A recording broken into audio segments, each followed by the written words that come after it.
make a farm within the city, so we can always produce healthy food close to the consumer.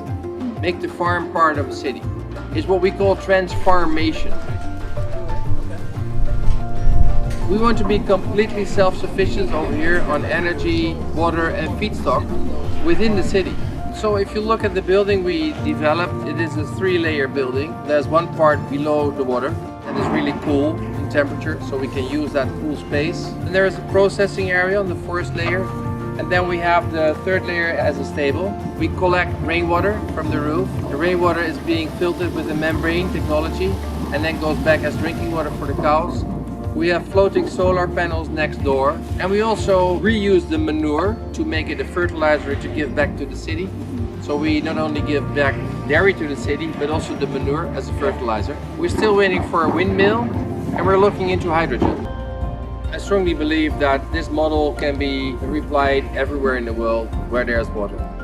And we have requests now from all over the world, because there are countries that do not have space at all, like Singapore for instance. There are countries that are continuously flooded, like Bangladesh. We have created an engine, you put the plug in and it runs. And that can be done everywhere.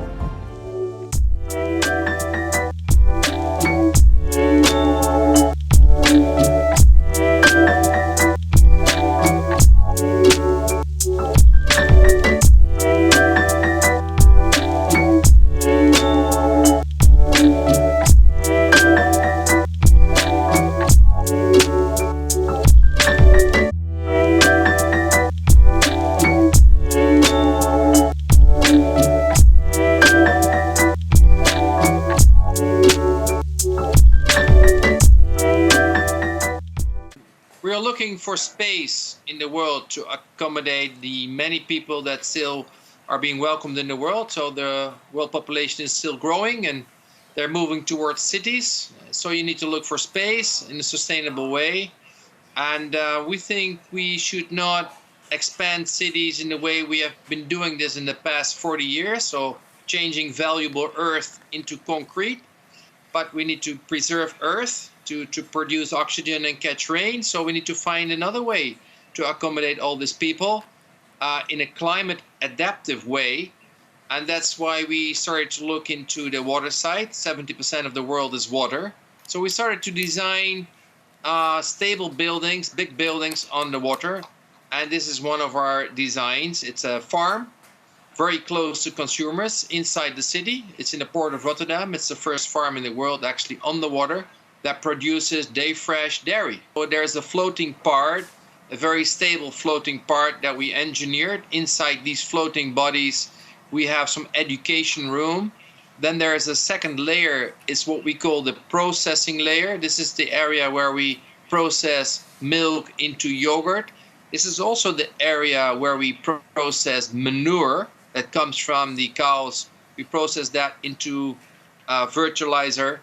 So we treat the manure, we treat it again into clean water and fertilizer and nutrients that we give back to the city.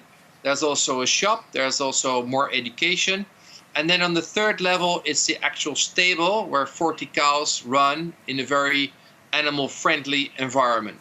So in our opinion, city development is about transformation, as we call it.